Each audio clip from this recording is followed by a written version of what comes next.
और आज हमारी ये प्रेस कॉन्फ्रेंस जो नीट के पेपर लीक की घटना हमारे सामने है, जिससे लाखों करोड़ों छात्र प्रभावित हैं।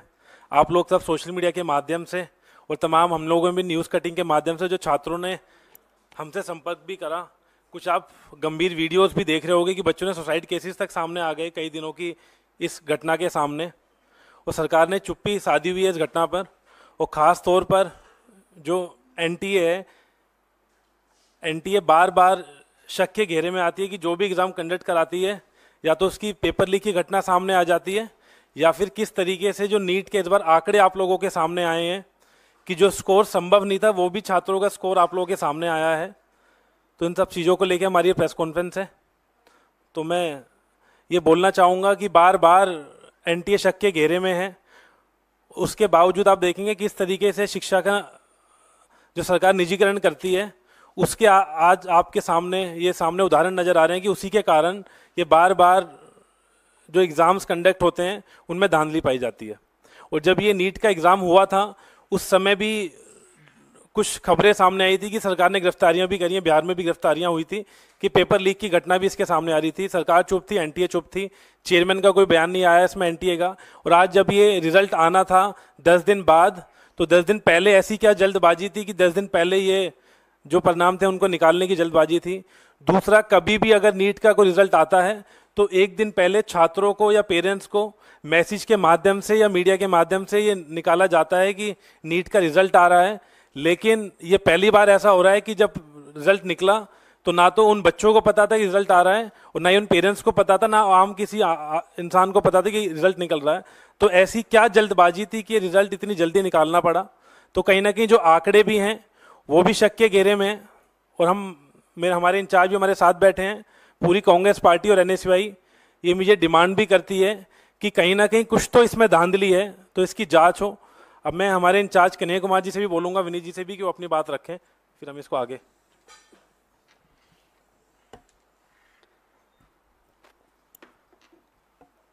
मीडिया के हमारे सभी साथियों, हमारे मीडिया विभाग के, कम्युनिकेशन विभाग के साथी विनीत जी और एनएसयूआई के राष्ट्रीय अध्यक्ष वरुण चौधरी जी, जैसा कि उन्होंने बताया आपको कि ये प्रेस वार्ता एक बहुत ही गंभीर विषय पर बुलाई गई है। जो अभी सामने आया है कि नीट के परीक्षा में एक बार फिर से धांधली हुई है, मतलब ये पहली बार नहीं हुआ है। और आप अगर इस देश में होने वाली परीक्षाओं को देखें तो लगभग अब ऐसी कोई परीक्षा नहीं है जिसमें धांधली नहीं हो रही है। मतलब विद्यार्थियों ने तो सोशल मीडिया पे ये लिखना शुरू कर दिया है कि एक बार फिर लीकेज सरकार, और बार बार परीक्षाओं में प्रश्न पत्र लीक होना, परीक्षा की जो तिथि है उसको बार बार बढ़ाना, और जो वैकेंसियां हैं उसको सही समय पे नहीं भरना, ये मामले लगातार उजागर हो रहे हैं। ये इस प्रेस वार्ता में हम लोग खासकर जो नीट एग्ज़ाम में धांधली हुई है उस विषय पर बात करने के लिए यहाँ उपस्थित हैं। मैं इसमें 2-3 बात आपसे जोड़ना चाहता हूँ आपके समक्ष। अव्वल तो आप सब लोगों ने देखा होगा कि चुनाव से पहले आदरणीय प्रधानमंत्री जी परीक्षा पर चर्चा करते हैं। हमारे यहाँ कहावत है, जाके पैर न फटे विवाही, वो क्या जाने पीड़ पड़ाई। तो चुनाव से पहले आप परीक्षा पे चर्चा करते हैं, चुनाव जब समाप्त हो जाता है पूरे 5 साल तक जो परीक्षाओं में धांधली होती है, टाइम पे एग्ज़ाम नहीं होता है, और जो वैकेंसियां हैं उसके बारे में आप कोई बात नहीं करते हैं। मैं आपकी जानकारी के लिए बता दूं, और चुनाव के दौरान बार बार कांग्रेस पार्टी ने इस बात को उठाया कि 30 लाख पद खाली हैं और कोई ऐसा एग्ज़ाम नहीं है यूपीएससी को छोड़ करके। अगर यही हालत रही तो मुझे लगता है कि आने वाले दिनों में यूपीएससी के एग्ज़ाम भी सही तरीके से कंडक्ट नहीं हो पाएंगे। जिन एग्ज़ामों में आज तक कोई गड़बड़ी और धांधली नहीं हुई थी, उन एग्ज़ामों में भी गड़बड़ी और धांधली हो रही है। नीट का जहाँ तक सवाल है, इसके 3 प्रमुख बिंदु हैं। पहली बार लोग कहते हैं कि रैंक 1 2 लोग होगा, 4 लाख होगा। इस बार नीट के एग्ज़ाम में जब आप उसके रिजल्ट को देखेंगे, 67 लोग जो है वो जो है फर्स्ट रैंकर हैं, और उसमें से 720 नंबर मिला है, मतलब 100% मार्क्स मिला है। जब इस सवाल को उठाया गया तो एनटीए के डायरेक्टर ने कहा कि ग्रेस दे करके जो है इनको हम फुल मार्क्स दे दिए हैं। तो उसके क्या नियम है, उसकी क्या ट्रांसपेरेंसी है, किस आधार पे जो है आपने 720 में से 720 दे दिया? और इस देश की सबसे प्रतिष्ठित जो मेडिकल इंस्टीट्यूट है एम्स, वहां पर 50, 60, 65 लोगों को एडमिशन होता है। अब आप ये समझ लीजिए कि जिनका रैंक 1 है, जिनको 100 में से 100 मार्क्स आया है, उनका भी एडमिशन एम्स में नहीं होगा।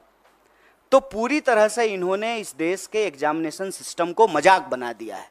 कारण क्या है कि वही खुद अगर पढ़े होते, एग्ज़ाम दिए होते, एग्ज़ाम हॉल में बैठे होते, तो समझ में आता कि एग्ज़ाम स्टूडेंट के लिए कितना इम्पोर्टेंट है, वैकेंसी स्टूडेंट के लिए कितना इम्पोर्टेंट है, एडमिशन होना स्टूडेंट के लिए कितना इम्पोर्टेंट है। पढ़ने लिखने वाले तो लोग हैं नहीं सरकार में, बस चुनाव के लिए, वोट के लिए परीक्षा पे चर्चा करते हैं, खुद तो परीक्षा दिए नहीं हैं। परीक्षा अगर दिए होते तो दर्द मालूम होता। और आप लोगों ने एक दर्दनाक वीडियो देखा होगा, एक लड़की छत से कूद करके आत्महत्या कर ली जब नीट का एग्ज़ाम आया ठीक उसके बाद। और जब जब कहीं भी किसी भी एग्ज़ाम में कोई गड़बड़ी हो रही है, इसका खामियाजा सीधे विद्यार्थी को भुगतना पड़ रहा है।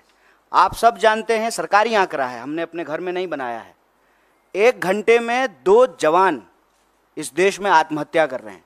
मतलब 24 घंटे में 48 नौजवान आत्महत्या कर रहे हैं। और लगातार ये जो परीक्षा का दबाव है, उसमें 3 बिंदु बहुत महत्वपूर्ण हैं। एक, समय पे एग्ज़ाम का नहीं होना। दूसरा, अगर एग्ज़ाम हो तो उसमें व्यापक पैमाने पे धांधली होना और प्रश्न पत्र का लीक होना। और तीसरा, जब प्रश्न पत्र लीक होता है, स्टूडेंट की तरफ से हंगामा होता है, स्टूडेंट कोर्ट जाते हैं, तो फिर एग्जामिनेशन को कैंसिल कर देना। ये पूरा का पूरा एक साइकिल बना हुआ है। और आप देश के किसी भी हिस्से में चले जाइए, जिसको हम लोग स्टूडेंट का सेंटर कहते हैं, अगर आप रांची, पटना, बनारस, इलाहाबाद होते हुए दिल्ली आएँ, फिर आप नॉर्थ से साउथ की तरफ जाएं, कोई भी ऐसा सेंटर जिसको हम स्टूडेंट सेंटर कहते हैं, हर जगह आत्महत्या की घटनाएं एक बहुत बड़ी समस्या बन चुकी है। राजस्थान में हमारी सरकार ने इसको गंभीरता से लिया और काउंसलिंग करने के लिए, हेल्प प्रोवाइड करने के लिए हमारी सरकार ने योजना बनाई। और आप सब ने देखा होगा, इस बार के भी न्याय पत्र में हम भर्ती विधान लेकर के आए हैं। और भर्ती विधान में हम 3 बात प्रमुखता से कह रहे हैं। एक, सारी वैकेंसी भरी जाएगी, सारी वैकेंसी। बताइए, हर 5 साल में चुनाव हो जाता है, कोरोना के टाइम पर भी चुनाव हो गया, सब कुछ बंद रहा, देश में जनगणना नहीं हुआ, लेकिन चुनाव हुआ टाइम पे।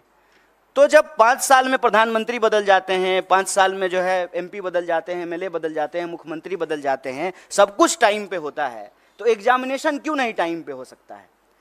एग्जामिनेशन का ऑलरेडी एक कैलेंडर होता है, उस कैलेंडर के हिसाब से आप एग्जामिनेशन कंडक्ट कराइए। और दूसरा, बार बार जो प्रश्न पत्र लीक होते हैं, जो परीक्षा में धांधली होती है, उसमें हम एक नए कड़े कानून के प्रावधान की आवश्यकता महसूस करते हैं। और हमने भर्ती विधान में ये रखा कि जब हमारी सरकार आएगी तो हम प्रश्न पत्र लीक करने वाले लोगों पर कड़ी कार्रवाई करेंगे। क्योंकि ऐसा देखने को मिला है कि जो लोग शिक्षा माफिया हैं, उनका सरकार से सीधे साठगांठ है। वो नेताओं से मिले हुए हैं, नेताओं से मिल करके जो है वो पूरा का पूरा जो है बच्चों के भविष्य से खिलवाड़ करते हैं। तो उसके लिए कड़े कानून की आवश्यकता है। मैं आपके लिए एक बात और जानकारी साझा कर दूं कि तेलंगाना में एक बहुत बड़ा मुद्दा बना, और जब तेलंगाना में चुनाव हुए तो हमारी पार्टी ने ये कमिट किया कि हम एग्जामिनेशन कैलेंडर लाएंगे, हम जो है नए आयोग का गठन करेंगे, समय पे जो है एग्जाम कंडक्ट कराएंगे, और कोई भी गड़बड़ी करने वाले किसी भी नौकरशाही के ऊपर, किसी भी जो है कर्मचारी के ऊपर कड़ी कार्रवाई करेंगे।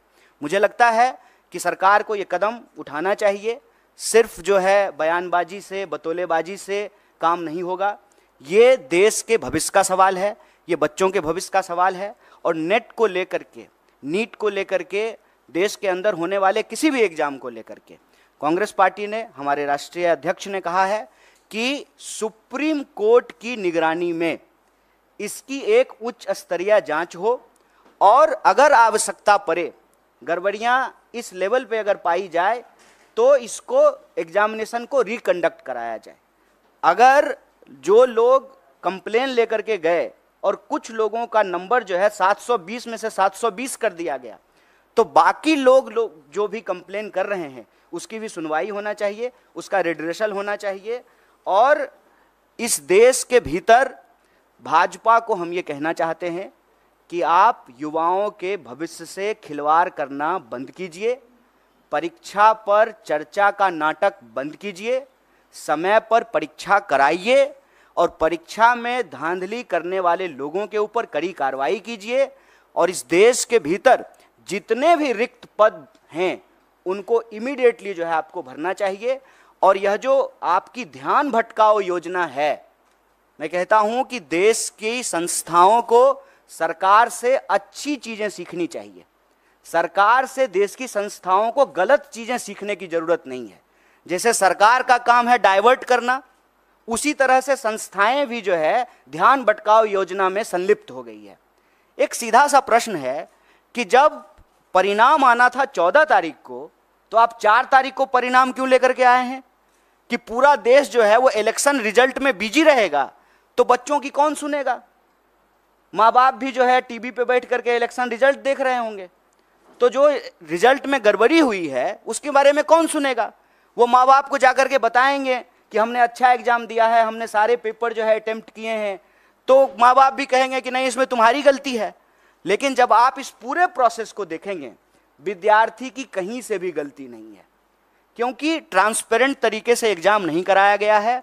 और साफ साफ एनटीए ने साफ साफ जो है इस बात से डिनाई कर दिया कि जो है पेपर लीक हुए हैं। जबकि पटना का एक कॉन्क्रीट एग्जाम्पल है कि कुछ सेंटर पर प्रश्न पत्र की लीक की शिकायत आई और पटना पुलिस ने लोगों को गिरफ्तार किया on record. Patna police paper leak करने के मामले में कुछ लोगों को गिरफ्तार कर रही है और एजेंसी कह रही है कि कोई प्रश्न पत्र लीक नहीं हुआ है। और मजेदार बात यह है कि 67 लोग वो रैंक 1 है। और उससे भी एक मजेदार बात जान लीजिए, एक ही लाइन में 12 लोग जो बैठे हुए हैं वो सबको रैंक 1 आया है। मैं समझ रहे हैं कि इनको भी रैंक 1, हमको भी रैंक 1, इनको भी रैंक 1। दुनिया की सारी काबिलियत लेकर के हम ही तीनों बैठे हुए हैं, बाकी और जो है स्टूडेंट के पास कोई टैलेंट नहीं है। एक ही सेंटर पर एक ही रो में बैठे हुए 12 लोग टॉप कर गए हैं और 100 में 100। हम किसी की योग्यता पे सवाल नहीं उठा रहे हैं, लेकिन जो एनटीए है उसकी योग्यता पे जरूर सवाल उठा रहे हैं, सरकार की मंशा पे सवाल उठा रहे हैं और सीधा सीधा ये मांग कर रहे हैं कि आप देश के बच्चों के भविष्य से खेलना बंद कीजिए, युवाओं के भविष्य से खेलना बंद कीजिए, समय पर एग्जाम कराइए, धांधली को रोकने के लिए, पेपर लीक को रोकने के लिए कड़ा कानून बनाइए। और अभी जो नीट का मामला है उसकी जो है पुनर्समीक्षा कीजिए, जो लोग भी कंप्लेन कर रहे हैं उसका रिड्रेसल कीजिए। और सुप्रीम कोर्ट ने, हमारे अध्यक्ष जी ने डिमांड किया है, सुप्रीम कोर्ट की निगरानी में इसकी जांच कराइए और जांच में ये गड़बड़ी, ये आरोप सही पाए जाते हैं तो आप एग्जाम को रिकंडक्ट कराइए और ये चालाकी करना बंद कीजिए कि जिस दिन जो है लोकसभा इलेक्शन का रिजल्ट आ रहा है उसी दिन नीट का रिजल्ट निकाल देते हैं। और यह जो धांधली की गई है, गड़बड़ी की गई है, बच्चों के भविष्य के साथ जो खिलवाड़ किया है, ये चालाकी नहीं चलेगी। परीक्षा पर चर्चा का राजनीतिक और इलेक्टोरल पॉलिटिकल स्टंट हम लोग देख चुके हैं। ये बात जो है विद्यार्थियों को वोट बैंक में समझने का, समेटने का नहीं है। यह बात है कि बच्चे इस देश के भविष्य हैं और उनका जीवन मरण जुड़ा हुआ है इस बात से। लोगों की रूह कांप जानी चाहिए कि एग्जाम के रिजल्ट के बाद जिस पैमाने पे जो है लोग आत्महत्या कर रहे हैं। आप देखिए, वो लाइव वीडियो है, सीसीटीवी कैमरा का रिकॉर्डिंग है कि रिजल्ट आया है और लड़की जाकर के जो है जान दे दी है। और हम इस देश के विद्यार्थियों से आप सबके माध्यम से कहना चाहते हैं, हमारी पार्टी कंसर्न है।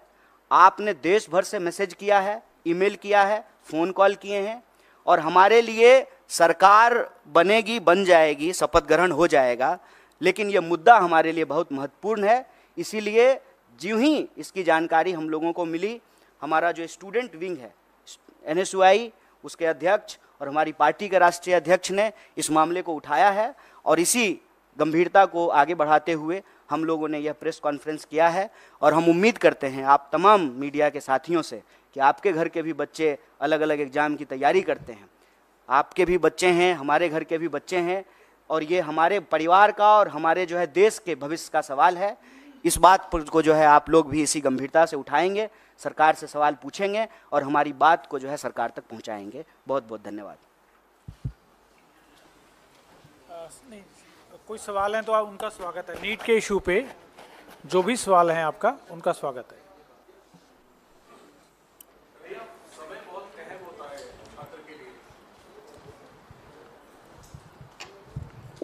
समय बहुत अहम होता है छात्रों के लिए और खासतौर पे उनके लिए जो प्रभावित हैं। जिस तरीके से गंभीर सवाल उठ रहे हैं, आप लोगों ने भी उठाया है, तो सुप्रीम कोर्ट मॉनिटर्ड जांच की मांग आपने की है। क्या कोई टाइमलाइन आप लोग अपनी तरफ से चाहते हैं कि इतने दिनों में ये जांच पूरी हो और इसको लेकर के स्थिति स्पष्ट हो? अगर दोबारा परीक्षा करवानी होगी तो उसमें भी काफी समय लगेगा, इस पर आप कुछ कहना चाहेंगे? जैसा कि आप पढ़े लिखे आदमी हैं, खुद ही एग्ज़ाम दिए हैं, तो आपको तो मालूम है। तो अब सब लोग यहाँ पढ़े लिखे लोग हैं, एग्ज़ाम देते रहे हैं। ये जो वक्त है, ये एग्ज़ाम का रिजल्ट आने का वक्त है और जुलाई से लगभग देश में हर कोर्स का नया सेशन शुरू हो जाता है। हम खुद पढ़े लिखे हैं तो हमको अनुभव है। हमको लगता है कि इसको जल्द से जल्द करना पड़ेगा, क्योंकि अगर इसको जल्द से जल्द नहीं करेंगे तो फिर सेशन लैप्स कर जाएगा। और ख़ास करके हम बिहार से पढ़ के आए हैं, तो हमारे यहाँ ग्रेजुएशन जो है 3 साल का 5 साल में होता है। इसी चक्कर में कि सेशन जो है मान लीजिए 7-10 का है, जुलाई से पहले रिजल्ट नहीं आया तो 10 से 12 का जो एमए का सेशन है उसमें एडमिशन नहीं हो पाएगा। तो समय बहुत महत्वपूर्ण है। इसीलिए इस बात की गंभीरता को समझते हुए इमीडिएटली हम लोग इस सवाल को उठाए हैं और सिरे से आउटराइटली री एग्ज़ाम की बात नहीं कर रहे हैं। हम भी उस वक्त की नज़ाकत को समझते हुए ही यह बात कह रहे हैं, लेकिन जो लोगों की शिकायत है उसको इमीडिएटली जो है उसको एड्रेस किया जाए। और सुप्रीम कोर्ट अगर चाह लेगी तो बताइए, रात को 12 बजे जो है कोर्ट खोल करके लोगों को बेल दिया जा सकता है, तो क्या इस देश के बच्चों के भविष्य के लिए जो है तुरंत जांच नहीं हो सकती है? इसके लिए तो बस इच्छा शक्ति की ज़रूरत है और प्रायोरिटी की ज़रूरत है। अब प्रायोरिटी डेमोक्रेसी की अगर सिर्फ यही है कि जो है कौन किधर आया, कौन किधर गया, कौन किसको समर्थन दिया, कौन किसको समर्थन नहीं दिया, अगर यही शोरगुल चलता रहेगा, और मैं इसीलिए टाइमिंग पे सवाल उठा रहा हूँ कि जानबूझ करके 14 का रिजल्ट 4 को निकाला गया है। पता है कि 4 को जो है देश में इतना बड़ा चुनाव हुआ है, पूरा देश जो है उस डिस्कशन में बिजी हो जाएगा। 4 तो छोड़िए, देश तो 1 तारीख से ही बिजी हो गया था। एग्जिट पोल पे ही जो है डांस ऑफ डेमोक्रेसी हो रहा था, तो अभी भी जो है वही चल रहा है। तो हेडलाइन में इसको जो है प्राथमिकता मिलेगी नहीं। लेकिन हम कहते हैं कि डेमोक्रेसी तो लोगों से ही बनता है ना, और हम सबका, आपका, हमारा, सबका भविष्य तो हमारे बच्चों से है। अगर हमारे बच्चे परीक्षा के दबाव में आकर के, जिसमें उनकी कोई गलती नहीं है, आत्महत्या कर रहे हैं, इससे और दर्दनाक बात क्या हो सकता है? और इससे ज़्यादा ज़रूरी बात भी कुछ नहीं हो सकता है। इस पर जो है तुरंत कार्रवाई करनी पड़ेगी, क्योंकि सेशन शुरू होने वाला है। तो ये सारी प्रक्रिया जो है तुरंत शुरू करना पड़ेगा। 24 लाख से ज़्यादा लोग, ज़्यादा स्टूडेंट जो हैं वो एग्ज़ाम में अपीयर हुए हैं। इसीलिए हम कह रहे हैं कि इमीडिएटली री एग्ज़ाम करने में प्रॉब्लम हो सकता है, लेकिन जिनके इशूज हैं, जिनके कंसर्न हैं, उसको इमीडिएटली जो है एनटीए एड्रेस करे और साइमल्टेनियसली जो है सुप्रीम कोर्ट की निगरानी में जांच हो, क्योंकि मामला इस साल का नहीं है और मामला सिर्फ एक एग्ज़ाम का नहीं है। इसको समझने की ज़रूरत है। आप कोई भी एग्ज़ाम उठा के देख लीजिए, देश में हर एग्ज़ाम की कमोबेश यही हालत हो गई है। आप देखिए कि ग्रुप डी का भी अगर एग्ज़ाम होता है रेलवे का, तो रेल में चढ़ने के लिए, ट्रेन में चढ़ने के लिए जगह नहीं होती है। मंदिर, मस्जिद, गुरुद्वारा, धर्मशाला, प्लेटफॉर्म, कोई ऐसी जगह नहीं है जहां बच्चे जो हैं वो गमछा डाल करके सो नहीं रहे। देश में होने वाले किसी भी एग्ज़ाम की हालत आप देख लीजिए, किसी भी एग्जामिनेशन सेंटर के बाहर जा करके देख लीजिए। ये एक देश के लिए गंभीर विषय है। समय की नज़ाकत को समझते हुए इसको तुरंत करना चाहिए, ये हमारी मांग है। सर, मेरे एक सवाल है कि आप लोगों ने प्रॉमिस किया था अपने मैनिफेस्टो में कि आप लोग इसके अगेंस्ट जो है स्ट्रिक्ट एक्शन लेंगे, लॉ भी बनाया जाएगा, लेकिन क्योंकि अब इंडिया ब्लॉक की सरकार नहीं आएगी है, तो क्या आप लोग किस तरीके से एनडीए पर इस बात का दबाव डालेंगे? क्या आप सड़कों पर जाएंगे या फिर कोर्ट में आप लोगों की तरफ से भी इसकी कोई अपील की जाएगी? देखिए, एक अव्वल तो ये जान लीजिए कि विद्यार्थी इस देश के किसी राजनीतिक पार्टी या राजनीतिक दल के मोहताज नहीं हैं। और मैं आपको पीछे हुए 4-5 आंदोलनों का एक उदाहरण दे सकता हूँ। कोई लीड नहीं कर रहा था, चाहे एसएससी का मामला हो, अग्निपथ का मामला हो, किसी भी एग्जाम में जो गड़बड़ी हुई है या गलत नीति सरकार लेकर के आई है, उसको कोई पॉलिटिकल पार्टी लीड नहीं कर रही थी। साइमल्टेनियसली जो है, क्योंकि जिसका जीवन उससे जुड़ा हुआ है, जिसका पूरा का पूरा भविष्य उससे जुड़ा हुआ है, उसके पास सड़क पर निकलने के अलावा कोई रास्ता नहीं बचता है। तो पॉलिटिकल पार्टी के मोहताज नहीं है। लेकिन उन विद्यार्थियों को हम ये कहना चाहते हैं कि इस देश की जिम्मेदार विपक्ष होने के नाते, इस देश की सबसे बड़ी विपक्षी पार्टी होने के नाते, इस देश का one of the biggest student organisation के बिहाफ पर हम आपको कह रहे हैं कि स्टूडेंट को हम साथ देंगे। और हमारे लिए एक गंभीर विषय है, चुनाव पर चर्चा करने की बजाय, सरकार बनेगी कि नहीं बनेगी इसकी चर्चा करने की बजाय, अगर हम नीट के सवाल को प्राथमिकता दे रहे हैं तो आप हमारा कंसर्न समझ सकते हैं। हमारी सरकार नहीं बनी है, ठीक बात है। हमारी सरकार अगर बनी होती तो ये प्रेस कॉन्फ्रेंस करने की ज़रूरत ही नहीं पड़ती। हम प्रेस कॉन्फ्रेंस तो इसीलिए किए हैं ना कि आप लोगों के माध्यम से हमारी बात सरकार तक पहुँचे और हम इस देश के विद्यार्थियों के बिहाफ पर जो उनके डिमांड हैं वो सरकार तक पहुंचाने की जोरदार तरीके से कोशिश कर रहे हैं। सर मेरा सवाल ये है, प्रदर्शन के मामले में आपको मैं बता दूं, ऑलरेडी कई जगह पे प्रोटेस्ट हो रहे हैं। हमारा जो है, हमने जो कंसर्न स्टूडेंट्स हैं उनसे बात की, उसमें से कुछ लोग ऑलरेडी कोर्ट मूव कर गए हैं। तो जब वो ऑलरेडी जो है पेटिशनर बन गए हैं तो हम लोगों को जो है उन्हीं के साथ हैं। हम लोग जो है अलग से पेटिशनर नहीं बन रहे हैं, उनके साथ रहेंगे। और दूसरा ये कि हम तुरंत जो है एनटीए के साथ जो है एक डेलीगेशन भी मिलेगा और जो विद्यार्थी आंदोलन कर रहे हैं उनके साथ हम पूरी तरह से खड़े हैं और हमारा पूरा नैतिक समर्थन है। सर लगातार जिस तरीके से नीट के एग्जाम में हम देख रहे हैं गड़बड़ी हुई है, इसमें बहुत सारे ऐसे बच्चे हैं जिनके पास टाइमिंग का इशू रहा होगा, जो एग्जाम के लिए अपीयर किए होंगे, काफ़ी सालों से भी कर रहे होंगे, तो उनकी भी कुछ मांगी होंगी, उसके लिए आप क्या कुछ कहना चाहेंगे? देखिए, वैसे आप अगर इस देश में परीक्षा संबंधित किसी धांधली या गड़बड़ी को देखेंगे तो कंसर्न समूह बन जाते हैं। क्योंकि हम लोग तो एक एग्ज़ाम की बात करते हैं, लेकिन जब रियल ग्राउंड पे जा कर के अपीयर होने वाले स्टूडेंट को देखेंगे, ग्रुप और क्राइटेरिया को देखेंगे, तो अलग अलग तरह की जो है वस्तु स्थिति उत्पन्न हो जाती है। मान लीजिए जिनका लास्ट अटेम्प्ट है या जिनका एज का बात है, तो उनका रहता है कि हम री एग्ज़ाम कराएं। हम इसको लेकर के अपनी तरफ से कोई बात नहीं कह रहे हैं, जो विद्यार्थियों की तरफ से मांग आ रही है उसी को रीइटरेट कर रहे हैं। पहला, इमीडिएटली जो है रिड्रेसल हो, जो भी इशूज आ रहे हैं उसको। दूसरा, इसकी जो है एक निष्पक्ष जांच हो। और तीसरा कि अगर ये पाया जाता है कि इसमें गड़बड़ी हो तो री एग्ज़ाम हो। इसके 3 स्टेप्स जो है हम लोग ले रहे हैं। और वो जो इशूज हैं आपके, उसको संबंध में भी आपको बता दें कि एक बार अगर सरकार बात को मानने के लिए तैयार होती है तो एज क्राइटेरिया को भी रिलैक्सेशन दिया जाता है और अटेम्प्ट का भी जो है रिलैक्सेशन दिया जाता है। मैं आपके सामने यूपीएससी का ही एग्जाम्पल देता हूँ।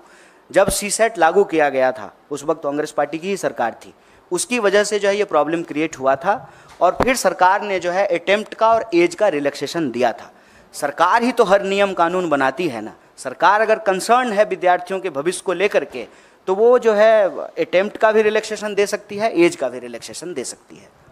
कन्हैया जी, टीडीपी ने कहा है कि मुस्लिम आरक्षण जारी रहेगा। चुनाव में आपने देखा होगा कि इसको अभी किस तरीके से नीट पे बात कर लेते हैं। हालांकि ये सवाल जो है ना प्रधानमंत्री जी से पूछना चाहिए कि जो अपने भाषणों में सबसे ज़्यादा इस बात को बोले हैं और उससे ठीक कॉन्ट्राडिक्टरी बात करने वाली पार्टियां उनके साथ है। सिर्फ टीडीपी की बात नहीं है, जेडीयू भी है, वही पोजीशन है, टीडीपी भी है, जेडीएस भी है। इनफैक्ट आपको मालूम है कि कर्नाटक में जो है जेडीएस ने ही सबसे पहले इसकी शुरुआत की थी। तो ये सवाल मेरे ख्याल से भाजपा के प्रवक्ता और आदरणीय प्रधानमंत्री जी से पूछा जाना चाहिए। और कोई सवाल? बहुत बहुत धन्यवाद आप सबका।